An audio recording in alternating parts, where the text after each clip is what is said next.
Segera Anda dengarkan luar biasanya Jawa Timur dalam Potret Jawa Timur. Potret Jawa Timur.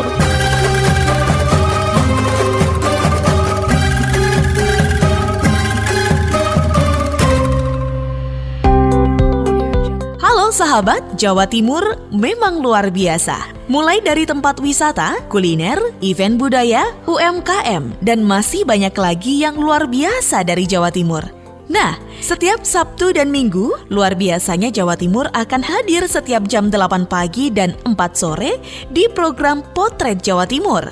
Kita ke Lumajang terlebih dahulu. Selain punya banyak potensi wisata, tapi kalau bicara soal kerajinan, tidak kalah dengan daerah lainnya. Kerajinan yang satu ini punya nilai seni yang tinggi, bahan dasarnya sangat alami, terdiri dari bambu dan abu jerami. Namanya seni ukir dan seni lukis siluet, cocok untuk nantinya dibawa pulang sebagai souvenir setelah mampir dari Lumajang. Ajeng Prawestri, Suara Lumajang.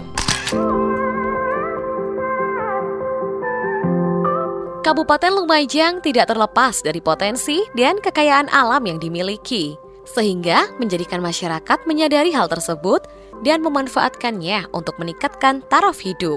Dengan memanfaatkan potensi alam yang ada, dengan kreativitas yang dimiliki masyarakat untuk membuat berbagai kerajinan, akhirnya dapat memperoleh penghasilan atau keuntungan yang dapat menunjang kelangsungan hidup. Salah satunya yakni seni ukir dan seni lukis siluet di Desa Penanggal, Kecamatan Candipuro.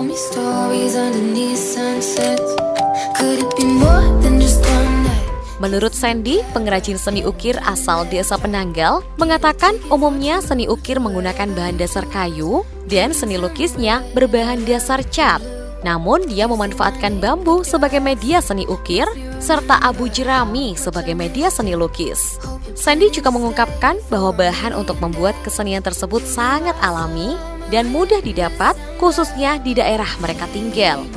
Sementara itu, Rizko, yang juga pengrajin seni ukir Desa Penanggal, menyampaikan bahwa dirinya dan Sandy merupakan dua pengrajin yang sudah mendalaminya, seni ukir dan seni lukis, selama 3 tahun. Dan mereka sangat terbuka untuk menerima masyarakat yang berkeinginan untuk belajar mengukir dari bambu dan abu jerami, sehingga kesenian ukir dan seni lukis siluet di Lumajang nantinya bisa dijadikan ikon daerah.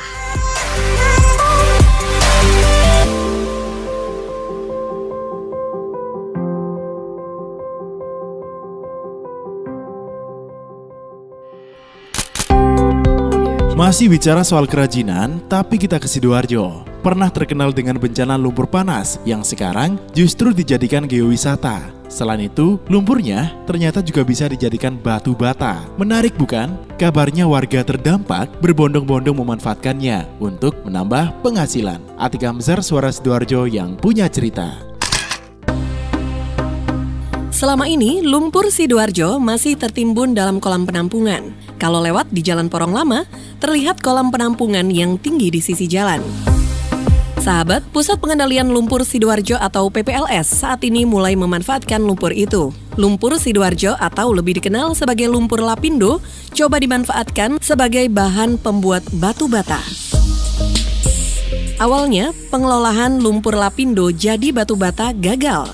Batu bata dari lumpur lapindo mudah retak dan rapuh, tidak direkomendasi buat bahan bangunan. Kemudian PPLS melakukan penelitian. Lumpur lapindo diolah, diproses, dicampur dengan bahan lainnya. Hasilnya, lumpur lapindo yang dicampur ampas kertas dan dicetak batu bata terbukti kuat, tidak mudah patah. Seperti dikatakan Handoko, ahli geologi dari PPLS, instruktur dalam workshop mengolah lumpur lapindo jadi batu bata. Sebetulnya lumpur itu kan bukan sesuatu yang tidak bermanfaat ya, tidak ada sesuatu barang yang ini yang tidak bermanfaat. Nah, dari beberapa kali kita penelitian, ternyata lumpur ini yang paling pertama sekali, yang paling mudah adalah batu bata, ya paling mudah. Nah, tapi bukan berarti murni lumpur Sidoarjo, harus ada tambahan. Nah, pada kali ini kita akan mencoba lumpur Sidoarjo ditambah dengan sludge paper atau residu dari proses pengolahan kertas. Proses pembuatan batu bata dari lumpur lapindo melibatkan warga sekitar kolam lumpur, terutama yang terdampak lumpur lapindo di Kecamatan Porong. Dan hasilnya, Batu bata lumpur lapindo ini kuat, tidak mudah patah dan ramah lingkungan. Untuk kedepannya, pembuatan batu bata lumpur lapindo akan diperbesar dengan produksi yang banyak. Anda pernah dengar tanaman porang? Ya, tanaman ubi-ubian ini punya banyak manfaat yang kabarnya dulu juga dikonsumsi oleh tentara Jepang. Nah, dengan nilai ekonomi yang tinggi, di Kabupaten Ngawi telah dilakukan budidaya tanaman porang yang diharapkan bisa membantu perekonomian warga di Ngawi. Kita dengarkan cerita Anjani, Suara Ngawi.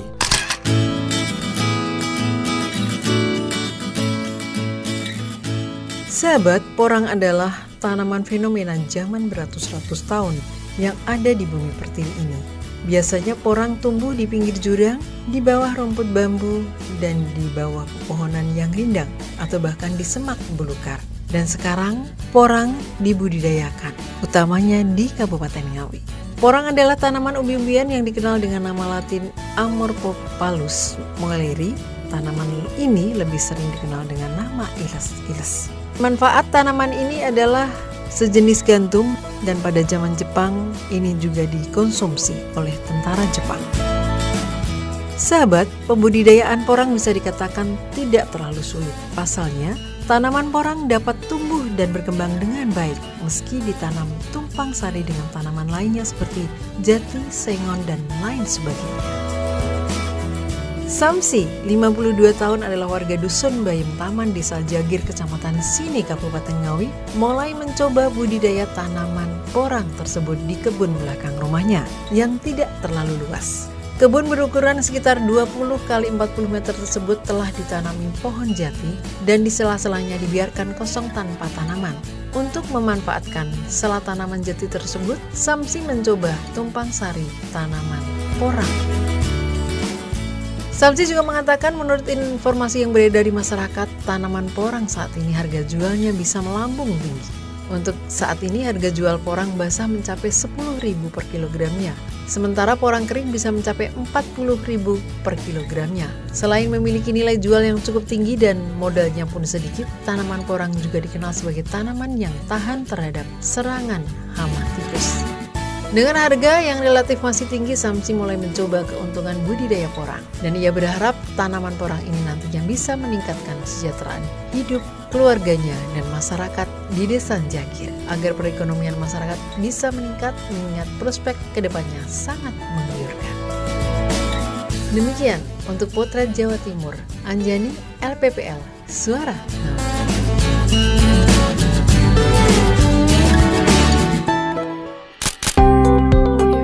Kita ke Ngaju. Kalau bicara soal kuliner di Indonesia, pecel memang wajib dimasukkan daftar. Apalagi kalau bicara soal kerupuknya, yang bisa disebut peyek.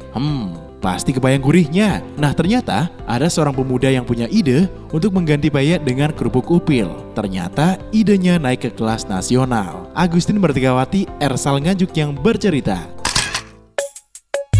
Berawal dari iseng, Ariandra berhasil mewakili Jawa Timur di ajang Duta Pemuda Indonesia. Kecakapan dan kepandaiannya membuat Ariandra, warga Kelurahan Wonongotok Nganjuk, berhasil melewati berbagai tahapan seleksi yang tidak mudah. Di usia 25 tahun, Ariandra Lupki Hanggara Bayu Aji tidak lagi bisa banyak bermain seperti sebelumnya karena hampir seluruh waktunya habis untuk bekerja. Peraih Kamlut D3 Bisnis Pariwisata Universitas Brawijaya atau UB Malang tahun 2017. Sebelum dipilih mewakili Jawa Timur, Andra harus menjalani semua tahap seleksi di Kabupaten Nganjuk. Yang waktu itu dirinya mendapat informasi dari Duta Pemuda Nganjuk lewat Instagram yang diselenggarakan Dinas Pariwisata Pemuda Olahraga dan Kabupaten Nganjuk, yang pendaftarnya mencapai ratusan orang. Proses seleksi mulai wawancara, perform, dan tes terus diikuti tanpa hambatan yang berarti. Dituntut memiliki mulai kesehatan, wisata, dan seni. Sejak awal dirinya perform tarian modern. Lulusan SMK Negeri 1 Nganjuk membawakan popeng dance. Dari 3 besar yang disebut, namanya di urutan yang pertama, dan dirinya pun mewakili Nganjuk untuk seleksi pemuda Indonesia tingkat Jawa Timur. Terus berlatih dan belajar, Andra harus melawan perwakilan dari 38 kabupaten kota Jawa Timur. Saat seleksi di tingkat provinsi, dirinya diwajibkan mampu menjual daerah, tidak hanya presentasi. Untuk unit usaha harus disertai dengan praktek. Andra pun kemudian lantas mempromosikan kerupuk upil untuk dijadikan kerupuk pecel. Ide membawa kerupuk pecel tidak sengaja, dan karena dia merasa aneh melihat pecel yang dipadukan dengan kerupuk upil menjadi lebih unik karena kerupuk digoreng tanpa minyak atau disangrai. Dari Agustin Martigawati, Suara Anjuk Ladang Nganjuk.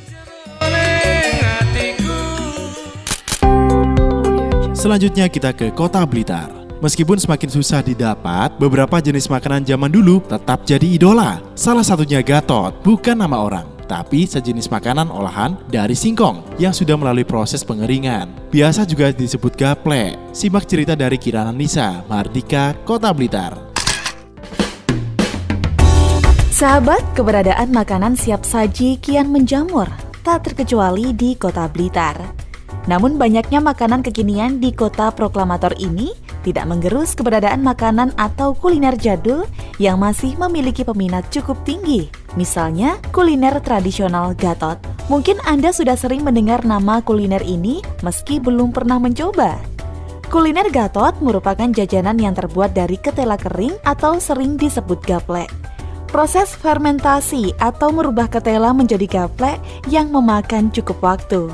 Ketela yang sudah dikupas dan dipotong-potong dijemur hingga muncul jamur hasil fermentasi. Untuk membuatnya menjadi gatot, gaplek harus direndam selama 1 atau 2 malam sampai tekstur ketela berubah menjadi kenyal. Setelah itu gaplek ditiriskan, dicuci, dan diambil kulit arinya. Agar lebih mantap ketika disantap, gaplek dipotong kecil-kecil dan direndam lagi selama 1 malam. Baru setelah itu, dikukus selama 2 jam. Gatot yang sudah matang bisa dinikmati dengan parutan kelapa, ditambahkan gula merah atau garam, sehingga muncul rasa manis dan gurih saat dikunyah.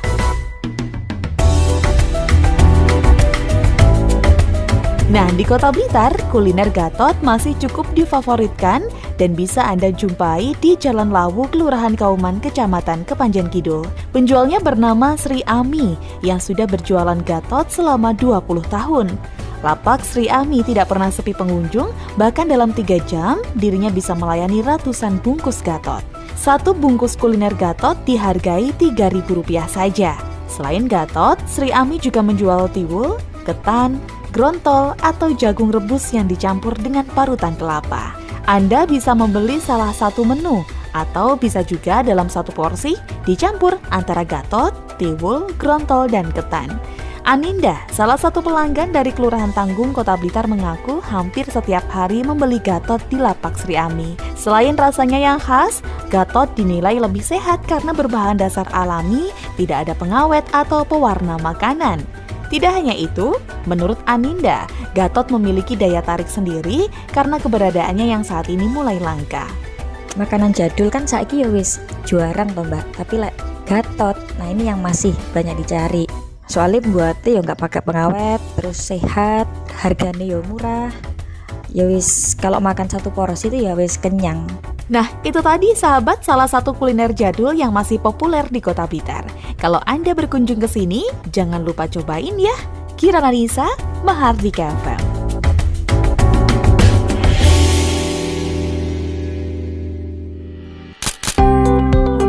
Masih di Blitar, kalau Anda punya keinginan untuk ke Raja Ampat tapi terkendala waktu dan jarak yang jauh, mungkin Anda harus mencoba ke Kabupaten Blitar. Kenapa? Karena ada Pantai Peh Pulo yang disebut sebagai Raja Ampatnya Jawa Timur. Tentu sebelum ke sana Anda harus mendengarkan dulu cerita dari Oza Ahmad, Persada Blitar. Menyusuri Pantai Peh Pulo, Raja Ampatnya Blitar. Lebih dari 45 km perjalanan yang harus ditempuh dari pusat kota Blitar, atau 90 menit perjalanan menggunakan kendaraan sepeda motor menuju Pantai Peh Pulo.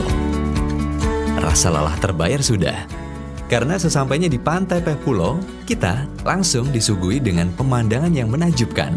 Pantai Peh Pulo merupakan salah satu surga tersembunyi yang berada di kawasan pesisir selatan Kabupaten Blitar, Jawa Timur. Banyak orang menyebut kalau Pantai Peh Pulo mirip dengan Pantai Raja Ampat di Papua. Ketua Kelompok Sadar Wisata atau Pokdarwis Peh Pulo, Rois, mengatakan pantai ini memiliki pasir putih yang terhampar, dilengkapi dengan pulau-pulau kecil di depannya. Benar-benar mirip Raja Ampat. Tidak heran ketika banyak yang menyebut bahwa pantai ini merupakan Raja Ampatnya Blitar. Arah-arahnya ya mungkin gini Mbak, kalau Raja Ampat asli kan ya di Papua itu. Betul. Kalau di sini karena ya dianggap itu seperti menyerupai Raja Ampat itu karena banyak pulau-pulau juga di sini. Nah, pulau-pulaunya banyak. Pantai ini juga merupakan pantai yang belum banyak orang menjamah, sehingga masih bersih dan nyaman. Selain itu, para pengunjung dapat dengan aman berendam pada bagian bibir pantai. Walaupun pantai ini terletak di bagian selatan dari Pulau Jawa, namun di pantai ini ada pulau-pulau kecil yang berada di bagian depan dari laut di depan bibir pantai. Ketua Kelompok Sadar Wisata atau Pokdarwis Peh Pulo, Rois mengatakan nama Peh Pulo diambil dari nama gugusan pulau yang ada di depan pantai, yaitu Pulau Peh. Dulu untuk menuju pantai Peh Pulo ini, belum ada akses dan masih hutan belantara. Pantai ini termasuk pantai yang masih perawan. Ya otomatis yang namanya Pantai Pulo, Peh Pulo itu banyak pulaunya. Tapi di lain itu memang ada strategi sendiri, sejarah yang unik, istilahnya menyangkut yaitu religi. Itu ada, memang ada di situ. Yang namanya Bukit Karsinah, Bukit Karsinah dan Bukit Pandi itu kan. Nah itu kan istilahnya ya agak unik di situ. Religi bisa dikatakan itu untuk wisata religi dan wisata pantai.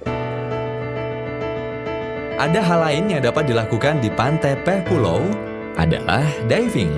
Karena tempat ini sangat terkenal dengan terumbu karangnya yang indah. Bahkan terumbu karang yang berada di tempat ini disebut-sebut sangat mirip dengan apa yang ada di Raja Ampat. Selain dari terumbu karang, Anda juga akan disuguhkan pemandangan bawah laut berupa ikan dan biota laut yang berwarna-warni. Pemandangan bawah laut ini sangat indah karena masih jarang terkena polusi. Itu yang menyenangkan seperti itu. Dia tidak bahaya. Jadi tidak bahaya seperti laut-laut yang lain bisa menenggelamkan orang, pengunjung. Itu ora pernah. Itu sekali mandi situ, itu mandi situ karena bawahnya karang bukan pasir. Kalau lain-lainnya pasir. Kalau pasir itu bahaya begitu ke air itu bisa terserap. Nah, tapi kalau di bawahnya itu karang, enak.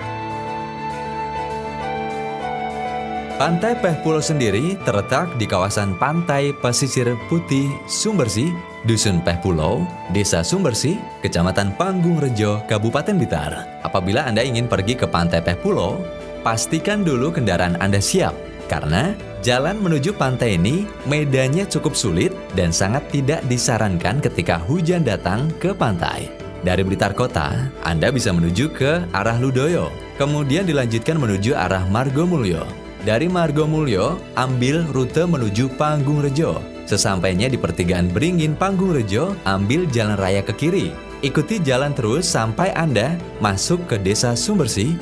Dari desa tersebut, Anda bisa dengan mudah menemukan papan petunjuk menuju pantai ini. Apabila ragu, Anda baiknya Anda bertanya ke penduduk sekitar supaya tidak tersesat. Dan Sabtu Minggu itu memang ramai, tapi kendalanya itu cuma jalannya, infrastrukturnya itu belum, akses jalannya belum memadai itu menurut saya.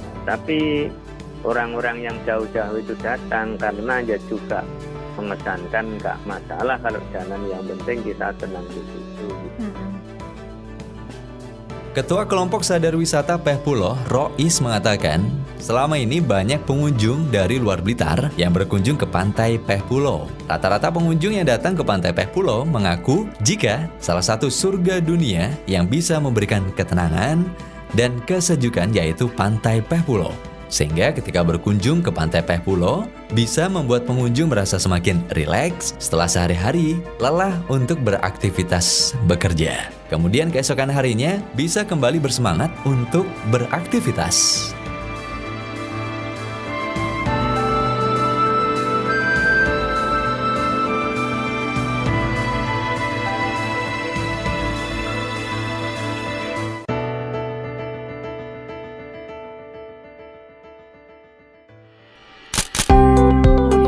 Yang terakhir, kita menyeberang ke Pulau Madura untuk mampir ke satu-satunya air terjun yang terletak di pulau ini. Tepatnya di Kabupaten Sampang. Lokasinya juga dekat dengan daerah pesisir. Namanya air terjun Toroan. Pesonanya menjadi daya tarik tersendiri di Kabupaten Sampang. Biaya masuknya juga sangat terjangkau. Untuk menutup edisi kali ini, kita dengarkan Rizka dari Suara Sampang.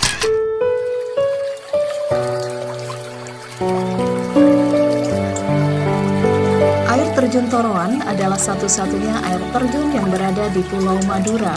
Berada di pesisir pantai utara berjarak kurang lebih 43 km dari pusat kota Sampang, objek wisata air terjun ini berada di Desa Ketapang Daya, Kecamatan Ketapang, Kabupaten Sampang. Menawarkan keindahan tersendiri dimulai dari air terjun setinggi 10 meter yang langsung bermuara ke laut lepas sampai dengan tataran laut utara yang sangat mempesona. Air terjun ini tidak hanya cantik tapi juga unik. Tidak banyak air terjun yang langsung menuju laut seperti ini. Di Indonesia sendiri air terjun yang mempunyai keunikan sama dengan objek wisata ini hanya ada di Sumatera Utara. Keindahan pemandangan di sekitar wisata air terjun ini sangat menggoda dengan harga tiket masuk yang sangat murah, hanya dengan Rp5.000. Namun meskipun airnya tenang, pengunjung tidak diperkenankan untuk berenang di dekat air terjun. Hal ini disebabkan palung yang ada di sekitar air terjun. Dan masih banyak luar biasanya Jawa Timur belum terekam dalam Potret Jawa Timur kali ini. Nantikan episode berikutnya setiap Sabtu dan Minggu jam 8 pagi dan 4 sore. Anda sudah menyimak Potret Jawa Timur disiarkan serentak di Suara Sidoarjo, Persada Kabupaten Blitar, Mahardika Kota Blitar, Pradia Suara Tuban, Ralita Pamekasan, Ersal Nganjuk, Suara Madiun, Suara Gresik, Suara Kota Probolinggo, Suara Lumajang, Suara Ngawi, Suara Sampang, Suara Pacitan, Suara Pasuruan, Blambangan Banyuwangi, Magetan Indah, Wika Mojokerto, Malawapati Bojonegoro, dan RGR Tulungagung.